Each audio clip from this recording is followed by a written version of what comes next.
We will now go to 10.0, which are action items, and the board, we will be voting on these. 10.1 is the second reading for policy, hold on, let me put my glasses on.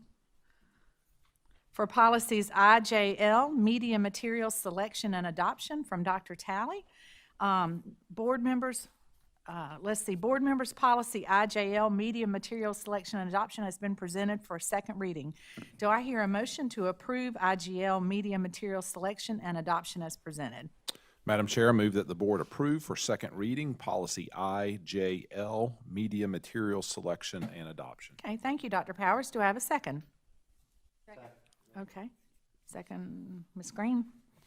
Okay. Board, are there any questions or comments regarding policy IJL? Dr. Talley, would you like to just make a couple comments about it just so we are clear? Sure. As you recall from last month when I brought this for your review, this has not been revised as policy since 2005. We are obligated as a district to provide a variety of materials, and in this policy it does give you the criteria that our librarians use when they do select materials. I'd also just like to say that I appreciate the board's support. We did have a budget amount this year to refurbish books in our libraries, our learning commons, and I just really do appreciate that support. Right. Thank you, Dr. Talley. Okay, we now have a motion and a second on the floor. All in favor, please say aye. Aye. Aye. Any opposed? The motion carries and it is unanimous. Board, you had in your packet, you had one student travel request. Do I hear a motion to approve one student travel request as presented? Thank you, Ms. Green. Do I have a second? Second. Thank you, Mr. Anderson. Are there any questions or comments regarding this travel request? Hearing none, we'll take a vote. All in favor, please say aye. Aye. Any opposed? The motion carries and it is unanimous. Item 10.3 is a resolution to provide for the issuance and sale of general obligation bonds. Do I hear a motion to adopt a resolution to provide for the issuance and sale of general obligation bonds? Madam Chair, I make a motion that the board adopt a resolution to provide for the issuance and sale of not to exceed $11 million general obligation bonds of Lexington County School District Number 1, South Carolina. The bonds are to be issued in 2 or more series. The bond resolution will prescribe the purposes for which the proceeds shall be expended for the payment of bond funds and other matters relating thereto. Great. Thank you, Dr. Guyton. Do I have a second? A second. Okay, thank you, Mr. Oswald. Okay, Mr. Salters, why don't we open it up with you walking us through this, and then we'll see if the board has additional questions. Thank you, Madam Chair, members of the board. This bond resolution accomplishes a couple of things for us.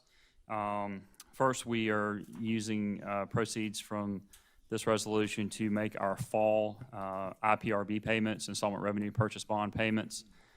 We had 2 installment revenue purchase bond series. One was 2013 and one was 2015. The 2013 series was actually what was used to build Carolina Springs Elementary and Carolina Springs Middle. And then the 2015 series was used for renovations at Red Bank Elementary School, Gilbert Primary School, and then also to build New Providence Elementary. And you may ask, well, those schools were built back in the mid-2000s and not in 13 and 15. Those were actually refunded at one point, so basically refinanced for lower rates. So that's why they're 13 and 15 dates. And so we have to make payments on those. This bond sale will make the payments in the fall and November. And then we have an associated bond sale, and that's why there are 2 series, to make payments in the spring of this year as well. This bond sale also will pay off the 2019 Series B bond anticipation note that was done in the spring. And that was to make payments on the spring of 2019, this previous spring's payment. And then there'll be some additional capital money available in this bond sale for various projects, and those are listed in Exhibit A of the resolution. Okay. So I'll be happy to answer any questions. We do this each year around this time of year to make these payments for the upcoming year. And just for your information, this past year, we were looking at $13,973,000 of that not to exceed number, and in this bond sale, it's $11 million not to exceed. Great. Thank you, Mr. Salters. Board, are there any questions or comments for Mr. Salters or for anyone else for that matter? Yeah, I just have a couple. Okay, Ms. Garris? When I add up the amounts, I come up to 9.8 million, roughly 9.9 million. Where did the 11 million figure come from? So you probably will come up to the requirements of $9,715,554.39 if you add up the amounts in the bond, and there's a sizing buffer that's included in the bond, and so that sizing buffer is $1,284,445.61. And that's typical when you take the bonds to market. If the market bears a better rate, for example, that's why the numbers are not to exceed 11 million. Any other questions, Board? Okay, I would just like to go on the record saying this list of improvements, that's pretty much what we voted on back in November with the voters, for renovations, additions, repairs to existing facilities, acquisition of land, that wasn't included, information technology and school safety equipment, and building and equipping new facilities of the school district. So, and that comes out to 3.8 million. So I don't necessarily have a problem with the 2013, 15, and 19B, but to levy more taxes for $3.8 million for improvements that we've already included, I can't, I mean, that's just something I can't do. I just thought I'd say that. And just for information, it's actually about $2.5 million that's unallocated or uncommitted. And if the entire amount of the 11 million were used, which that's not the plan is the 8,693,000 roughly. It's actually $2.5 million in new money. And just for information, as you recall, when we did our facility study, the initial facility study, there were over $500 million worth of needs across the district. And we did a $365 million bond referendum for our voters in November. So there were a number of needs that were not recognized in that referendum, and this extra $2.5 million goes towards those ongoing maintenance needs that we have in our system. And the Exhibit A is written, list of improvements is written with the idea of flexibility in mind, to give us the flexibility to use these funds as the priorities of these needs appear. Okay.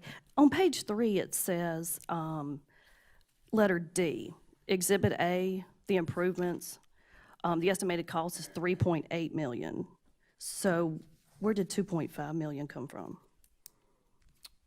Page 3 of the resolution, Yes. under what section? It's like 5 pages into it.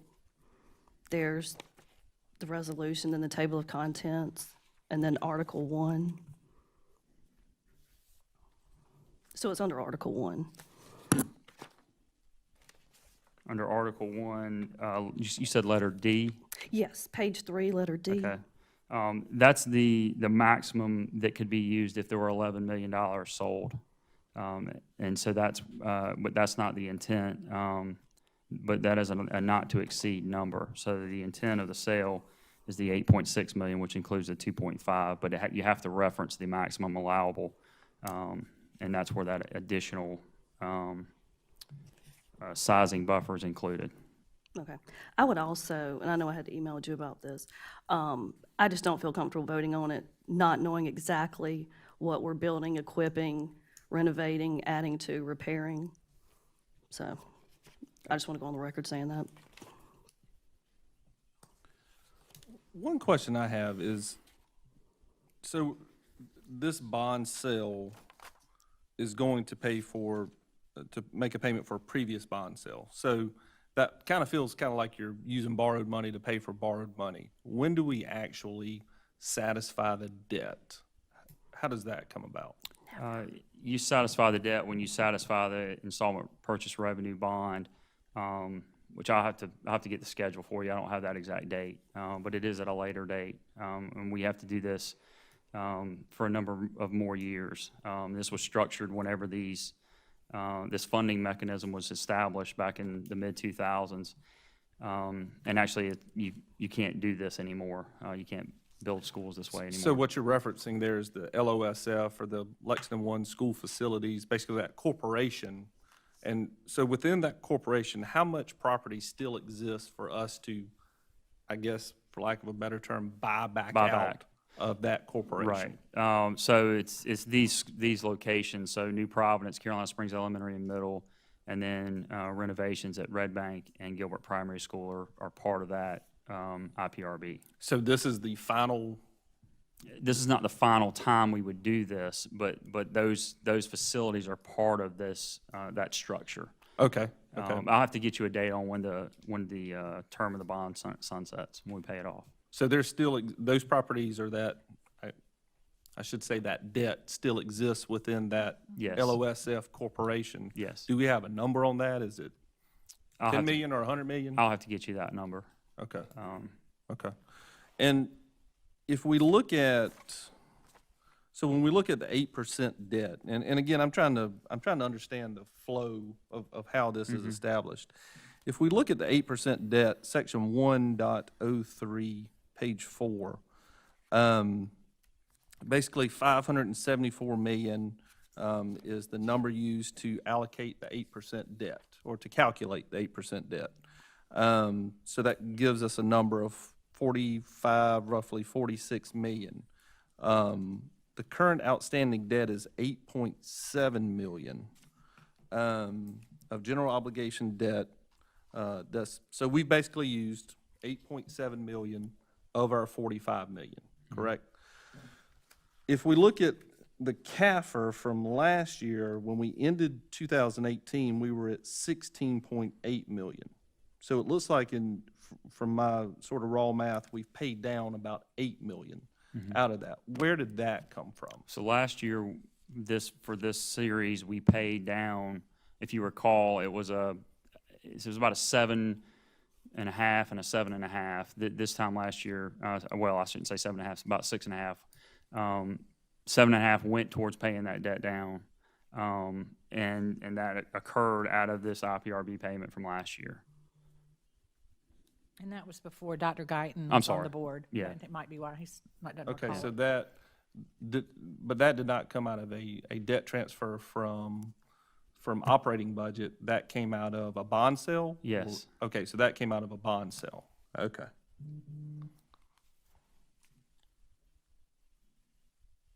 Any other questions, board? When was this 2019 Series B, the bond anticipation note? When was that borrowed, taken out? It was approved in the resolution that was passed last year at this time, Okay. and that's- so it was taken out to I make knew, the I just spring didn't payment. remember that, so that's why, okay. Yeah, yes, ma'am, I believe it was before you were on the board. I have a question, and I'm kind of out of my league in asking this question, but I want to ask it anyway. The kind of roller coaster that the